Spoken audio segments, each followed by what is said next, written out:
Hey guys, welcome to Ramya recipes Tamil. இன்னைக்கு நம்ம விநாயகர் சதுர்த்தி ஸ்பெஷலாக 6 விதமான ரெசிபிஸ் தான் ஃப்ரெண்ட்ஸ் பார்க்க போகிறோம். இது எல்லாமே செய்கிறது ரொம்பவே ஈஸி, அதே சமயம் டேஸ்ட்டும் சூப்பராக இருக்கும். வீடியோக்குள்ளே போகிறதுக்கு முன்னாடி ஒரு அன்பான வேண்டுகோள் ஃப்ரெண்ட்ஸ், நம்ம சேனலை சப்ஸ்கிரைப் பண்ணாத நண்பர்கள் சப்ஸ்கிரைப் பண்ணிக்கோங்க. இப்போ வாங்க இது எல்லாத்தையும் எப்படி செய்யலான்னு பார்க்கலாம். ஃபஸ்ட்டு நம்ம சேமியாவை வறுத்து எடுத்துக்கலாம். அதுக்கு ஒரு பேன் வச்சு 1 டேபிள் ஸ்பூன் அளவுக்கு நெய் சேர்த்துக்கலாம். இப்போ அது கூடவே 1/2 கப் அளவுக்கு சேமியா சேர்த்துக்கலாம். பால் பாயசத்துக்கு வறுத்த சேமியா தான் சேர்க்கணும், அப்போ தான் டேஸ்ட்டு நல்லாயிருக்கும். நான் வறுக்காத சேமியா எடுத்துருக்கிறதுனால இந்த மாதிரி நெய்யில் சேர்த்து வறுத்து எடுத்துக்கிறேன். இதே நீங்கள் வறுத்த சேமியா எடுத்திங்கன்னா ஒரு நிமிஷம் போல் மட்டும் வறுத்து எடுத்துக்கோங்க போதும். நீங்கள் வறுத்த சேமியாவே டேரெக்டாக அப்படியே கூட சேர்க்கலாம், ஆனால் நீங்கள் இந்த மாதிரி நெய்யில் வறுத்துட்டு சேர்க்கும் போது இதோட டேஸ்ட் இன்னுமே சூப்பராக இருக்கும். பாருங்கள், சேமியாவோட கலர் நல்லா சேஞ்ச் ஆகி ப்ரௌன் கலரில் வறுபட்டு வந்திருக்கு. இப்போ இதை வேறு ஒரு பவுலுக்கு மாற்றிக்கலாம். இப்போ அதே பேனில் 2 டேபிள் ஸ்பூன் அளவுக்கு நெய் சேர்த்துக்கலாம். இப்போ அது கூடவே 20 போல் முந்திரி எடுத்து வச்சுருக்கேன், அதை சேர்த்துக்கலாம். 10 பாதாமை கட் பண்ணி வச்சுருக்கேன், அதை சேர்த்துக்கலாம். பாதாம் சேர்க்கறது ஆப்ஷனல் தான், நீங்கள் விருப்பப்பட்டால் சேர்த்துக்கலாம். சேர்த்துட்டு இது ஒரு வாட்டி நல்லா வதக்கி விட்டுக்கலாம். முந்திரியும் பாதாமும் வறுபடுறதுக்கு கொஞ்சம் நேரம் ஆகும், ஆனால் நீங்கள் திராட்சை முதலே சேர்த்துட்டிங்கன்னா கரிஞ்சு போயிடும். அதனால் இது பாதி அளவுக்கு வறுபட்டு வந்த உடனே நம்ம திராட்சை சேர்த்துக்கலாம். பாருங்கள், பாதாமும் முந்திரியும் இந்த அளவுக்கு வறுபட்டு வந்ததும் இப்போ இது கூடவே 10 போல் திராட்சை எடுத்து வச்சுருக்கேன், அதை சேர்த்துக்கலாம். சேர்த்துட்டு இது ஒரு வாட்டி நல்லா வதக்கி விட்டுக்கலாம். பாருங்கள், பாதாம் முந்திரி திராட்சை எல்லாமே நல்லா வறுபட்டு வந்திருக்கு. இப்போ இதை வேறு ஒரு பிளேட்டுக்கு மாற்றிக்கலாம். இப்போ ஒரு கடாய் வச்சு 2 லிட்டர் அளவுக்கு காய்ச்சின பால் சேர்த்துக்கலாம்.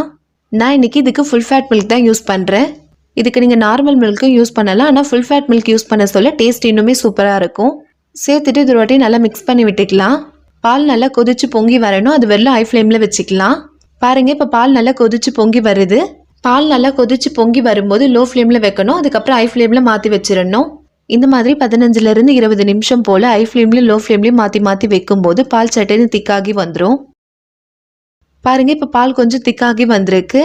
இப்போ இது கூடவே நம்ம வறுத்து வச்சுருக்க சேமியாவை சேர்த்துக்கலாம். நம்ம சேமியா வறுத்து சூடாக இருக்கும் போதே பாலில் டைரெக்டாக சேர்த்துடக்கூடாது. சேமியா சூடாக இருக்கும் போது பாலில் சேர்த்திங்கன்னா பால் திரிஞ்சு போகிறதுக்கு நிறைய சான்ஸ் இருக்குது.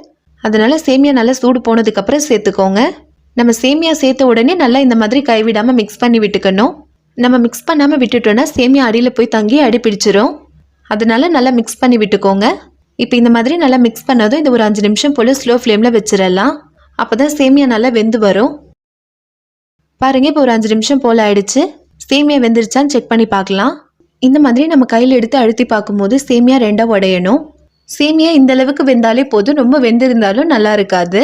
இப்போ இது கூடவே 1/2 கப் அளவுக்கு சர்க்கரை சேர்த்துக்கலாம். சேர்த்துட்டு இது ரொட்டி நல்லா மிக்ஸ் பண்ணி விட்டுக்கலாம். சுகர் சேர்த்துட்டு லோ ஃப்ளேமில் வச்சுருங்க. 5 நிமிஷம் போல் நல்லா கொதிச்சு வரட்டும். பாருங்கள், இப்போ நல்லா கொதிச்சு வருது. இப்போ இது கூடவே 1 டீஸ்பூன் ஏலக்காய் தூள் சேர்த்துக்கலாம். சேர்த்துட்டு இது ரொட்டி நல்லா மிக்ஸ் பண்ணி விட்டுக்கலாம். இதுக்கு நீங்கள் ஏலக்காவை ஃப்ரெஷ்ஷாக அரைச்சிட்டு சேர்த்துக்கோங்க, அப்போ தான் ஃப்ளேவர் நல்லாயிருக்கும். இப்போ இது கூடவே கண்டென்ஸ் மில்க் சேர்த்துக்கலாம். இதில் 400 கிராம் அளவுக்கு கண்டென்ஸ் மில்க் இருக்குது, இதில் பாதி அளவுக்கு சேர்த்துக்கலாம். கண்டென்ஸ் மில்க் சேர்க்குறது ஆப்ஷனல் தான், நீங்கள் விருப்பப்பட்டால் சேர்த்துக்கோங்க.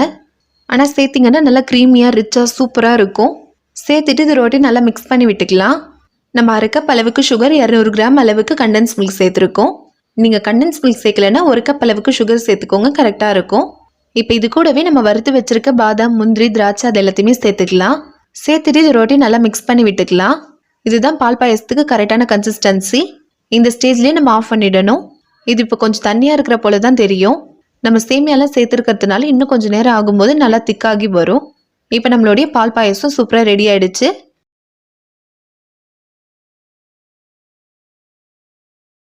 ஃபஸ்ட்டு இந்த அப்பத்துக்கு நம்ம ஒரு பேட்டர் ரெடி பண்ணணும். அதுக்கு ஒரு மிக்ஸி ஜாரில் 1 கப் அளவுக்கு ரவை சேர்த்துக்கலாம். நீங்கள் இதுக்கு வறுத்த ரவையும் சேர்த்துக்கலாம், அப்படி இல்லைன்னா வறுக்காத ரவையும் சேர்த்துக்கலாம், உங்களுடைய விருப்பம்தான். நான் இன்றைக்கி வறுக்காத ரவை தான் சேர்த்துருக்கேன். இப்போ அது கூடவே 1/4 கப் அளவுக்கு மைதா மாவு சேர்த்துக்கலாம். ஒரு பிஞ்ச் உப்பு சேர்த்துக்கலாம். நம்ம எப்பவுமே ஸ்வீட்டில் கொஞ்சமாக உப்பு சேர்க்கும் போது அதோட டேஸ்ட் இன்னுமே நல்லாயிருக்கும். 1/2 டீஸ்பூன் பேக்கிங் சோடா சேர்த்துக்கலாம். நம்ம பேக்கிங் சோடா சேர்க்கும் போது அப்பம் நல்லா சாஃப்டாக ஃப்ளஃபியாக வரும். உங்களுக்கு பேக்கிங் சோடா சேர்க்க விருப்பம் இல்லைன்னா நீங்கள் ஸ்கிப் பண்ணிக்கலாம். ஆனால் நம்ம பேக்கிங் சோடா சேர்க்கலைன்னா அப்பம் கொஞ்சம் கல் போல் இருக்கும். இப்போ இது கூடவே 1/2 கப் அளவுக்கு சுகர் சேர்த்துக்கலாம். நம்ம எந்த கப்பில் ரவை அளந்து எடுக்கிறோமோ அதே கப்பால் மற்ற பொருளையும் அளந்து எடுத்துக்கணும். நம்ம இன்றைக்கி 1 கப் அளவுக்கு ரவை, 1/4 கப் அளவுக்கு மைதா சேர்த்தோம். அதுக்கு 1/2 கப் அளவுக்கு சுகர் கரெக்டான அளவாக இருக்கும். நீங்கள் ஸ்வீட்னஸ் கொஞ்சம் அதிகமாக சாப்பிடுவீங்கன்னா 3/4 கப் அளவுக்கு சுகர் சேர்த்துக்கோங்க. இப்போ இது கூடவே 1/4 கப் அளவுக்கு டெசிகேட்டட் கோகனட் சேர்த்துக்கலாம்.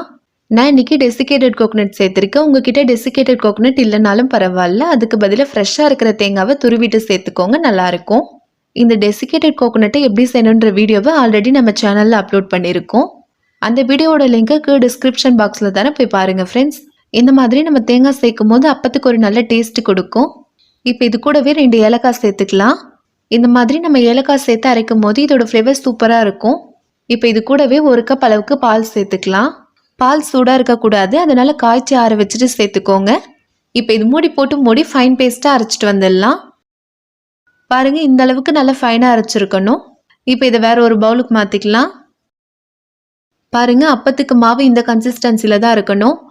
மாவு ரொம்ப திக்காகவும் இருக்கக்கூடாது, அதே சமயம் ரொம்ப தண்ணியாகவும் இருக்கக்கூடாது. மாவு ரொம்ப திக்காக இருந்துச்சுன்னா கல் போல் இருக்கும், தண்ணியாக இருந்துச்சுன்னா நிறைய எண்ணெய் குடிக்கும். நான் இன்னைக்கு 1 கப் அளவுக்கு பால் சேர்த்தேன், எனக்கு அதுவே கரெக்டாக இருந்துச்சு. பேட்டர் கொஞ்சம் திக்காக இருக்க மாதிரி இருந்துச்சுன்னா கொஞ்சமாக பால் சேர்த்துக்கோங்க, கரெக்டாக இருக்கும். நான் இன்றைக்கி பால் சேர்த்துருக்கேன். நீங்கள் பாலுக்கு பதிலாக தண்ணி சேர்த்து கூட அரைக்கலாம், உங்களுடைய விருப்பம்தான். ஆனால் டேஸ்ட்டு டிஃப்ரெண்ட் ஆகும். நம்ம பால் சேர்த்து செய்யும் போது நல்ல டேஸ்ட்டாக இருக்கும். இப்போ அப்பம் பொரிக்கிறதுக்கு ஒரு கடாய் வச்சு எண்ணெய் ஊற்றிக்கலாம். எண்ணெய் நல்லா சூடாகி வரட்டும். பாருங்க, இப்போ எண்ணெய் நல்லா சூடாயிடுச்சு.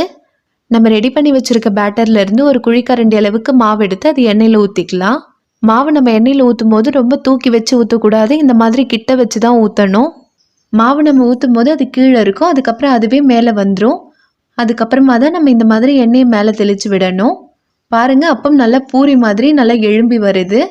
இந்த மாதிரி இருந்தாலே அப்பம் நல்லா சாஃப்டாக இருக்கும். இப்போ இது ஒரு சைடு நல்லா ஃப்ரை ஆகி கலர் நல்லா சேஞ்ச் ஆகி வந்திருக்கு. இப்போ இது திருப்பி விட்டுக்கலாம். பாருங்கள், இப்போ இது 2 சைடுமே நல்லா ஃப்ரை ஆகி கலர் நல்லா சேஞ்ச் ஆகி வந்திருக்கு. இப்போ இது எடுத்துடலாம். இப்போ இதே மாதிரி மீதி இருக்கிற மாவையும் ஊற்றிக்கலாம். எண்ணெய் ஹை ஃப்ளேம்லேயும் வைக்கக்கூடாது, லோ ஃப்ளேம்லேயும் வைக்கக்கூடாது, மீடியமான ஃப்ளேமில் வச்சுக்கோங்க. நம்ம ஹை ஃப்ளேமில் வைக்கும்போது மேலே மட்டும் கரிஞ்சு போயிடும், உள்ளே வேகாமல் இருக்கும். அதே சமயம் லோ ஃப்ளேமில் வைக்கும்போது நிறைய எண்ணெய் குடிக்கும். அதனால் மீடியம் ஃப்ளேம்லேயே வச்சு பொரிச்சு எடுத்துக்கலாம். நான் இன்றைக்கி 4 அப்பமும் ஒரே டைம்லேயே ஊற்றிருக்கேன். உங்களால் ஹேண்டில் பண்ண முடியும்னா நீங்கள் இந்த மாதிரி ஊற்றிக்கலாம். அப்படி இல்லை, நான் இப்போ தான் ஃபஸ்ட் டைம் செய்கிறேன்னா நீங்கள் ஒன்றொன்றாவே ஊற்றிக்கோங்க, அதுதான் உங்களுக்கு ஈஸியாக இருக்கும். இப்போ நம்மளுடைய அப்பம் சூப்பராக ரெடி ஆயிடுச்சு. ஃபஸ்ட்டு 200 கிராம் அளவுக்கு உளுத்தம்பருப்பை நல்லா வாஷ் பண்ணிவிட்டு 2 மணி நேரம் போல் ஊற வச்சு எடுத்து வச்சுருக்கேன். இப்போ இது தண்ணி எல்லாத்தையுமே ட்ரை பண்ணிவிட்டு மிக்ஸி ஜாரில் மாற்றிக்கலாம். நம்ம பருப்பு ஊற வைக்கும் போது மிக்ஸி ஜாரை ஃப்ரிட்ஜில் வச்சிடணும். நீங்கள் ஜாரை ஃப்ரிட்ஜில் வைக்கிறதுக்கு மறந்துட்டீங்கன்னா அதுக்கு பதிலாக நீங்கள் பருப்பு கூடவே 4 ஐஸ் கியூப் சேர்த்து அரைச்சிக்கோங்க, அப்போ கரெக்டாக இருக்கும். நம்ம மிக்ஸி ஜாரில் பருப்பு சேர்த்து அரைக்கும் போது மிக்ஸி ஜார் ஹீட் ஆகிடும். அந்த மாதிரி ஹீட் ஆகிடுச்சுன்னா மாவோட கலரே லைட் எல்லோ கலரில் மாறிடும். அதே சமயம் வடை சாஃப்டாக இருக்காது, கல் போல் இருக்கும். அதனால் இந்த டிப்ஸ் ரொம்பவே முக்கியமானது. நீங்கள் மிக்ஸி ஜாரில் மாவு அரைக்கும் போது மட்டும் இதை ஃபாலோ பண்ணிக்கோங்க. நீங்கள் கிரைண்டரில் மாவு அரைக்க சொல்ல இதெல்லாம் பண்ண வேண்டியது கிடையாது. இப்போ இந்த வடைக்கு தேவையான அளவு உப்பு சேர்த்துக்கலாம். சேர்த்துட்டு இப்போ இது மூடி அரைச்சிட்டு வந்துடலாம். பாருங்கள், அரைச்சிட்டு வந்தாச்சு. ஃபஸ்ட்டு நம்ம தண்ணி எதுவுமே சேர்க்காம இந்த மாதிரி அரைச்சிட்டு வந்துடணும். இப்போ இது கூடவே 2 டேபிள் ஸ்பூன் அளவுக்கு தண்ணி சேர்த்துக்கலாம். தண்ணி அதிகமாக சேர்த்துடக்கூடாது, இந்த மாதிரி தெளித்து விட்டாலே போதும். இப்போ இது மூடி அரைச்சிட்டு வந்துடலாம். பாருங்கள், அரைச்சிட்டு வந்தாச்சு. மாவு இந்த அளவுக்கு நல்லா திக்காக இருக்கணும். மாவு ரொம்ப தண்ணியாக இருந்துச்சுன்னா வடை நிறைய எண்ணெய் குடிக்கும். அதே சமயம் ரொம்ப திக்காக இருந்தாலும் வடை ரொம்ப ஹார்டாக இருக்கும். அதனால் மாவு இந்த அளவுக்கு நல்லா கெட்டியாக அரைச்சிக்கோங்க. அரைச்சி வச்சிருக்க மாவை கொஞ்சமாக இந்த மாதிரி தண்ணியில் போட்டு பாருங்கள், மேலே மிதக்கணும். இதுதான் கரெக்டான பக்குவம். இப்போ இது கூடவே ஒரு துண்டு இஞ்சி, ஒரு பச்சை மிளகாவை பொடியை கட் பண்ணி வச்சுருக்கேன், அதை சேர்த்துக்கலாம். இப்போ இது கூடவே கொஞ்சமாக மிளகு சீரகம் சேர்த்துக்கலாம். பொடியை கட் பண்ண கறிவேப்பிலை கொத்தமல்லி சேர்த்துக்கலாம். சேர்த்துட்டு ஒரு வாட்டி நல்லா மிக்ஸ் பண்ணி விட்டுக்கலாம். இது கூடவே உங்களுக்கு வெங்காயமும் தேவைன்னா வெங்காயம் சேர்த்துக்கலாம். நான் இன்னைக்கு சேர்க்கலை. நம்ம எந்த அளவுக்கு நல்லா மிக்ஸ் பண்ணுறோமோ அந்த அளவுக்கு வடை நல்லா சாஃப்டாக கிடைக்கும். பாருங்கள், இந்த மாதிரி நம்ம 5 நிமிஷம் ஆச்சு மிக்ஸ் பண்ணணும், அப்போ தான் வடை நல்லா சாஃப்டாக கிடைக்கும். பாருங்கள், மாவு நல்லா மிக்ஸ் பண்ணியாச்சு. இப்போ ஒரு கிண்ணத்துல தண்ணி எடுத்து வச்சுருக்கேன். அதில் கையை நல்லா டிப் பண்ணிவிட்டு அதுக்கப்புறமா தான் நம்ம மாவு எடுக்கணும். அப்போ தான் வடை தட்டுறதுக்கு ஈஸியாக இருக்கும், அதே சமயம் ஷேப்பும் கரெக்டாக இருக்கும். இந்த மாதிரி கொஞ்சமாக மாவு எடுத்து உருட்டிட்டு கட்டை விரல் வச்சு ஓட்டை போட்டுக்கலாம். ஆனால் பிகினர்ஸ்க்குலாம் இந்த மாதிரி கையில் பண்ண வராது. அதுக்கு இந்த மாதிரி வாழை இலையில் கொஞ்சமாக தண்ணி அப்ளை பண்ணிவிட்டு உருட்டி வச்சுருக்க உருண்டையை சேர்த்து தட்டிட்டு நடுவில் ஓட்டை போட்டுக்கலாம். இந்த மெத்தட்லேயும் நீங்கள் வடை தட்டிக்கலாம். இப்போ வடை பொரிச்சிக்கலாம். அதுக்கு ஒரு கடாய் வச்சு எண்ணெய் ஊற்றிக்கலாம். எண்ணெய் நல்லா சூடாகி வரட்டும். எண்ணெய் சூடான உடனே நம்ம ஸ்லோ ஃப்ளேமில் வச்சிடணும். இப்போ ஒரு வடையை தட்டி ஆயிலில் சேர்த்துக்கலாம். ஹை ஃப்ளேமில் வச்சு போட்டோன்னா மேலே மட்டும் கரிஞ்சு போயிடும், உள்ளே வேகாமல் இருக்கும். அதனால ஸ்லோ ஃப்ளேமில் வச்சுட்டு போடுங்க. இந்த மாதிரி பண்ணும்போது எல்லா வடையுமே ஒரே ஈக்குவலான கலரில் கிடைக்கும். நம்ம வடை போடும்போது மட்டும்தான் அடுப்பை ஸ்லோ ஃப்ளேமில் வைக்கணும். நம்ம வடை போட்டு முடித்த உடனே ஹை ஃப்ளேமில் வச்சிடணும். லோ ஃப்ளேம்லேயே இருந்தால் நிறைய எண்ணெய் குடிக்கும், அதனால ஹை ஃப்ளேமில் மாற்றிடணும். பாருங்கள், வடை ஒரு சைடு நல்லா ஃப்ரை ஆகி கோல்டன் கலரில் வந்திருக்கு. இப்போ இது திருப்பி விட்டுக்கலாம். பாருங்கள், வடை 2 சைடுமே நல்லா கோல்டன் கலரில் ஃப்ரை ஆகி வந்திருக்கு. இப்போ இதை எடுத்துக்கலாம். இப்போ நம்மளுடைய மெதுவடை சூப்பராக ரெடி ஆயிடுச்சு. ஃபஸ்ட்டு மாவு பேசியத்துக்கு ஒரு பாத்திரம் வச்சு அதில் 2 கப் தண்ணி சேர்த்துக்கலாம். 1 டீஸ்பூன் உப்பு சேர்த்துக்கலாம். இப்போ தண்ணி நல்லா கொதிச்சு வரட்டும். பாருங்கள், இப்போ தண்ணி நல்லா கொதிச்சு வந்துருச்சு. இப்போ ஒரு பவுலில் 1 கப் அரிசி மாவு சேர்த்துக்கலாம். நான் இன்றைக்கி வீட்டில் அரைச்சி வச்சுருக்க அரிசி மாவு தான் சேர்த்துக்கிறேன். கடையில் விற்கிற இடியாப்ப மாவு இல்லைன்னா கொழுக்கட்டைக்கு இன்ஸ்டன்ட் மாவு விற்குது, அது கூட நீங்கள் யூஸ் பண்ணிக்கலாம். நம்ம வீட்டில் இருக்க மாவை நீங்கள் யூஸ் பண்ண சொல்ல கடாயில் சேர்த்து கொஞ்சம் சூடுபடுத்திட்டு சேர்த்துக்கோங்க. 1 ஸ்பூன் நெய் சேர்த்துக்கலாம். இப்போ இதை நல்லா மிக்ஸ் பண்ணி விட்டுக்கலாம். இப்போ தண்ணியை கொஞ்சம் கொஞ்சமாக சேர்த்து நல்லா மிக்ஸ் பண்ணிக்கலாம். தண்ணியை மொத்தமாக சேர்த்துடக்கூடாது, கொஞ்சம் கொஞ்சமாக சேர்த்து மிக்ஸ் பண்ணிக்கோங்க. மாவுக்கு ஏற்ற போல் தண்ணியோட அளவு மாறுபடும். சுடு தண்ணி வைக்க சொல்ல கொஞ்சம் எக்ஸ்ட்ராவே வச்சுக்கோங்க. எனக்கு இன்றைக்கி 1 கப் மாவுக்கு 1.25 கப் போல் தேவைப்பட்டிருக்கு. பாருங்கள், மாவு பிசைஞ்சாச்சு. மாவு இந்த பதத்தில் தான் இருக்கணும். ரொம்பவும் ஹார்டாக இருக்கக்கூடாது, ரொம்பவும் சாஃப்டாக இருக்கக்கூடாது. இதுதான் கரெக்டான பதம். நீங்கள் ரொம்ப தண்ணி ஊற்றி தளர பிசைஞ்சிட்டாலும் நம்ம தண்ணியில் போட சொல்ல கரைஞ்சி போயிடும். இந்த மாதிரி கொஞ்சமாக மாவு எடுத்து உள்ளங்கையில் வச்சு உருட்டிக்கலாம். சின்னதாக உருட்டிக்கோங்க, அப்போ தான் பாலில் நல்லா ஊறி டேஸ்ட்டாக இருக்கும். பாருங்கள், உருட்டியாச்சு. இந்த மாதிரி எல்லாத்தையும் உருட்டிக்கலாம்.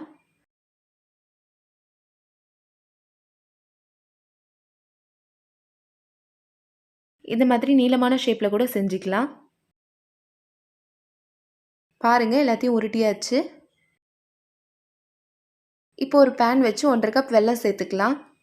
1 கப் மாவுக்கு 1.5 கப் வெல்லம் கரெக்டான அளவாக இருக்கும். 1 கப் தண்ணி சேர்த்துக்கலாம். இப்போ இதை நல்லா மிக்ஸ் பண்ணி விட்டுக்கலாம். வெல்லத்துக்கு எந்த பாகுபதமும் கிடையாது, ஜஸ்ட்டு கரைஞ்சி வந்தால் போதும். பாருங்கள், வெல்லம் நல்லா கரைஞ்சி கொதிச்சு வந்துருச்சு. இப்போ இது வடிகட்டி எடுத்து வச்சுக்கலாம். இப்போ ஒரு கடாய் வச்சு 3 கப் தண்ணி சேர்த்துக்கலாம்.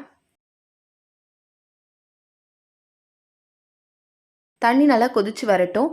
தண்ணி கொதிக்கிறதுக்கு முன்னாடி நீங்கள் உருண்டைகள்லாம் சேர்த்திங்கன்னா உருண்டெல்லாம் கரைஞ்சி போயிடும். பாருங்கள், இப்போ தண்ணி நல்லா கொதிச்சு வந்துருச்சு. இப்போ நம்ம உருட்டி வச்சுருக்க உருண்டைகளை சேர்த்துக்கலாம். உருண்டைகளை மொத்தமாக சேர்த்துடக்கூடாது, கொஞ்சம் கொஞ்சமாக இந்த மாதிரி போட்டுக்கோங்க. இப்போ இது மூடி போட்டு 5லேருந்து 7 நிமிஷம் போல் வேக வச்சு எடுத்துக்கலாம். பாருங்கள், இப்போ ஒரு 5 நிமிஷம் போல் ஆயிடுச்சு. இதை ஓப்பன் பண்ணி பார்க்கலாம்.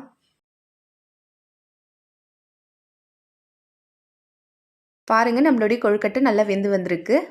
இப்போ வெள்ளைப்பாகை நான் வடிகட்டி வச்சுருக்கேன், அதை சேர்த்துக்கலாம். இப்போ இதை நல்லா மிக்ஸ் பண்ணி விட்டுக்கலாம். வெள்ளைப்பாகை சேர்த்து ரொம்ப நேரம்லாம் இருக்க வேண்டியதில்லை, 3 நிமிஷம் போல் இருந்தால் போதும். 1 டீஸ்பூன் ஏலக்காய் தூள் சேர்த்துக்கலாம்.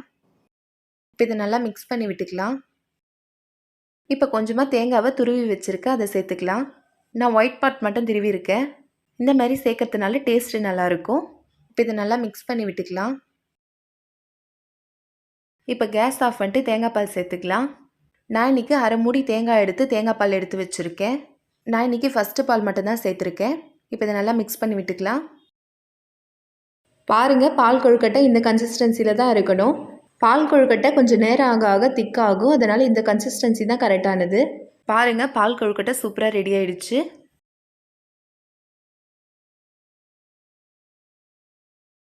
ஃபஸ்ட்டு இந்த சுண்டல் செய்கிறதுக்கு 250 கிராம் போல் கொண்டக்கடலையை 8 மணி நேரம் போல் ஊற வச்சு எடுத்து வச்சுருக்கேன். கொண்டக்கடலையை வேக வைக்கிறதுக்கு தண்ணி அளவுலாம் கிடையாது. நம்ம எவ்வளோ கொண்டக்கடலை சேர்க்குறோமோ அது முழுகிற அளவுக்கு தண்ணி சேர்க்கணும். இப்போ சுண்டலுக்கு தேவையான அளவு உப்பு சேர்த்துக்கலாம். இப்போ இது ஒரு வாட்டி மிக்ஸ் பண்ணி விட்டு மூடி போட்டு மூடி 5 விசில் போல் வச்சுக்கலாம்.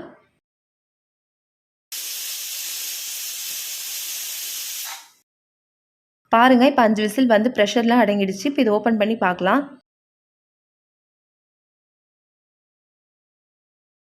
பாருங்கள், நம்மளுடைய கொண்டக்கடலை கரெக்டாக வெந்து வந்திருக்கு. இப்போ சுண்டல் தாளிக்கிறதுக்கு ஒரு கடாய் வச்சு எண்ணெய் ஊற்றிக்கலாம். இப்போ ஆயில் நல்லா ஹீட் ஆனதும் கடுகு சேர்த்துக்கலாம்.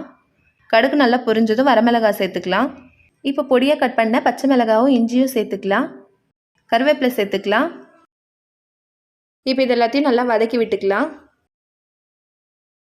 பெருங்காயத்தூள் சேர்த்துக்கலாம். இந்த மாதிரி தானியம் செய்ய சொல்ல பெருங்காயமும் இஞ்சியும் சேர்த்தனா டைஜஷனுக்கு நல்லா ஹெல்ப் பண்ணும். இப்போ இது எல்லாத்தையும் நல்லா வதக்கி விட்டுக்கலாம். இப்போ நம்ம வேக வச்சிருக்க கொண்டக்கடலையை சேர்த்துக்கலாம். இப்போ இது எல்லாத்தையும் நல்லா வதக்கி விட்டுக்கலாம். இப்போ இந்த சுண்டலுக்கு தேவையான அளவு உப்பு சேர்த்துக்கலாம். நம்ம ஆல்ரெடி வேக வைக்க சொல்ல உப்பு சேர்த்துருக்கோம். தேவைப்பட்டால் இப்போ உப்பு சேர்த்துக்கலாம். இப்போ துருவன தேங்காவை சேர்த்துக்கலாம். தேங்காய் சேர்க்கறது ஆப்ஷனல் தான், நீங்கள் விருப்பப்பட்டால் சேர்த்துக்கலாம். சேர்த்திங்கன்னா டேஸ்ட்டு நல்லாயிருக்கும். இப்போ இதை ரொட்டி நல்லா மிக்ஸ் பண்ணிக்கலாம். தேங்காய் சேர்த்து ரொம்பலாம் வதக்க வேண்டியதில்லை, 1 நிமிஷம் போல் வதக்கோங்க போதும். இப்போ ஃபைனாக சாப் பண்ண கொத்தமல்லி தழை தூவிக்கலாம். பாருங்கள், நம்மளுடைய கொண்டக்கடலை சுண்டல் ரொம்பவே சூப்பராக ரெடி ஆயிடுச்சு. ஃபஸ்ட்டு நம்ம லட்டுக்கு பேட்டர் ரெடி பண்ணிக்கலாம். அதுக்கு ஒரு பவுலில் 2 கப் அளவுக்கு கடலை மாவு சேர்த்துக்கலாம். நான் இன்றைக்கி வீட்டில் அரைச்ச கடலை மாவு தான் சேர்த்துருக்கேன். நீங்கள் கடையில் வாங்கின கடலை மாவு கூட இதுக்கு சேர்த்துக்கலாம். என்ன மாவு சேர்த்தாலும் ஒரு வாட்டி சலிச்சிட்டு சேர்த்துக்கோங்க. இப்போ இது கூடவே 1/4 டீஸ்பூன் பேக்கிங் சோடா சேர்த்துக்கலாம். 1/4 டீஸ்பூன் எல்லோ ஃபுட் கலர் சேர்த்துக்கலாம். இந்த லட்டு எல்லோ கலரில் இருக்கும், அதனால நான் எல்லோ ஃபுட் கலர் சேர்த்துருக்கேன். சேர்த்துட்டு இந்த மாதிரி விஸ்க வச்சு இது ஒரு வாட்டி நல்லா மிக்ஸ் பண்ணி விட்டுக்கலாம். ஃபஸ்ட்டு 1 கப் அளவுக்கு மட்டும் தண்ணி சேர்த்து இது ஒரு வாட்டி நல்லா மிக்ஸ் பண்ணி விட்டுக்கலாம். தண்ணி அதிகமாக சேர்த்துடக்கூடாது, இந்த மாதிரி கொஞ்சம் கொஞ்சமாக சேர்த்து மிக்ஸ் பண்ணிக்கோங்க. நம்ம இன்றைக்கி 2 கப் அளவுக்கு மாவு எடுத்தோம், அதுக்கு 1/2 கப் தண்ணி கரெக்டான அளவாக இருக்கும். நீங்கள் 1 கப் அளவுக்கு மாவு எடுக்கிறீங்கன்னா அதுக்கு 3/4 கப் அளவுக்கு தண்ணி சேர்த்துக்கோங்க, கரெக்டாக இருக்கும். கட்டி தட்டிடக்கூடாது, இந்த மாதிரி விஸ்க வச்சு நல்லா மிக்ஸ் பண்ணிக்கணும். பாருங்கள், நல்லா மிக்ஸ் பண்ணியாச்சு. மாவு இந்த பதத்தில் தான் இருக்கணும். மாவு திக்காக இருந்தால் பூந்தியில் வால் மாதிரி வரும். அதே சமயம் மாவு ரொம்ப தண்ணியாக இருந்துச்சுன்னா பூந்தி குண்டு குண்டாக வராது, சப்பையாக இருக்கும். அதனால மாவு இந்த பதத்தில் ரெடி பண்ணிக்கோங்க. இந்த மாதிரி நம்ம கரைச்சி வச்ச பேட்டரில் குழிக்கரண்டியை விட்டுட்டு அது ஒரு வாட்டி மிக்ஸ் பண்ணிவிட்டு அதோட பேக் சைடு நம்ம செக் பண்ணி பார்க்கணும். பேக் சைடில் இந்த மாதிரி ஒரு தின் லேயர் தெரியணும். இதுதான் மாவோடைய கரெக்டான பக்குவம். இப்போ நம்ம லட்டுக்கான பேட்டர் ரெடி பண்ணியாச்சு.